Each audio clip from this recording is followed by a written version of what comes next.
Hello বন্ধুরা, আসসালামু আলাইকুম। কেমন আছেন সবাই? আশা করি ভালো আছেন। আমিও ভালো আছি। আসলে অনেক দিন পরে ইউটিউবে আমি আসলাম এবং ফেসবুকে, কারণ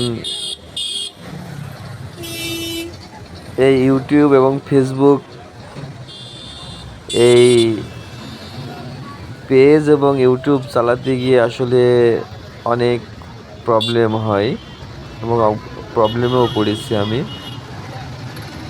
যার কারণে অনেক দিন আপনাদের থেকে দূরে ছিলাম। আজকে আমি নাটোর থেকে বাড়িতে আসছি, গিয়েছিলাম নাটোরে। এই দেখতে পাচ্ছেন, এটা রূপপুর, মনে হচ্ছে যেন বাইকের বাজার। এই বাইকগুলো দেখতে পাচ্ছেন, এখানে রূপপুর পারমাণবিক বিদ্যুৎ কেন্দ্রে যারা কাজ করে বা চাকরি করে তাদেরই বাইক এখানে রাখা আছে। আর ওই পাশে পাহাড়ের মতো দেখতে পাচ্ছেন, ওটা ট্রেন লাইন। এই দেখুন, আসলে জায়গাটা খুব সুন্দর, খুবই সুন্দর, তাই ভিডিও না করে আর পারলাম না। এই আমাদের বাসটি এখন আস্তে আস্তে লালন শাহ সেতুর দিকে যাচ্ছে। এটা হচ্ছে পাবনা জেলার ঈশ্বরদী থানার পাকশি। এই হচ্ছে টোল প্লাজা।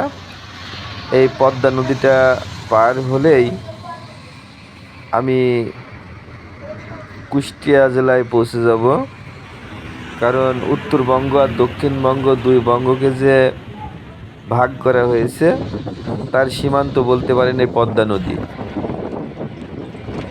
আমাদের বাসটা এখন ছেড়ে দিচ্ছে, টোল দেওয়া শেষ। এই দেখুন, খুব সুন্দর মনোরম পরিবেশ, অনেক গাছগাছালি, বাগান মতো, এক ধরনের পার্কের মতো, আসলে খুব সুন্দর জায়গা।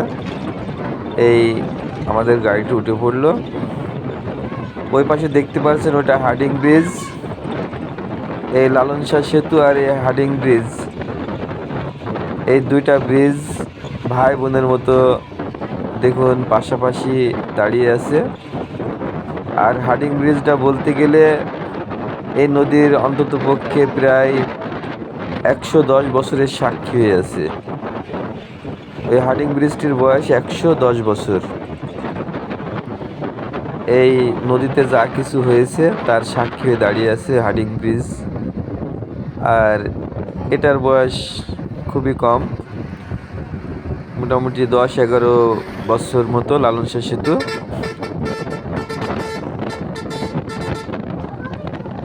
এই দেখতে পাচ্ছেন, আমি আস্তে আস্তে চলে যাচ্ছি কুষ্টিয়া জেলার দিকে। আমি আসলে কুষ্টিয়াতে নামবো। আর যে গাড়িটিতে আছি, এই গাড়িটি খুব ভালো সার্ভিস দেয়। আমি দেখছি নাটোর থেকে কুষ্টিয়া মনে 1 ঘন্টা 40 মিনিটে পৌঁছে যাচ্ছি, বিরতির নন স্টপেজ মতো। মানে নাটোর থেকে ছাড়ার পরে বনপাড়া স্টপেজ, তারপরে স্টপেজ দিয়েছে দাসুরিয়া মোড়, তারপরেই রূপপুর, তারপরে কুষ্টিয়া সম্ভবত। এই দেখতে পাচ্ছেন, আমি আস্তে আস্তে এখন কুষ্টিয়া জেলায় পৌঁছে গেছি, কারণ ব্রিজের অর্ধেকে আসলে কুষ্টিয়া জেলা। তো সবাই ভালো থাকবেন, ভিডিওটি লাইক শেয়ার কমেন্ট করে পাশে থাকবেন। খুদা হাফিজ।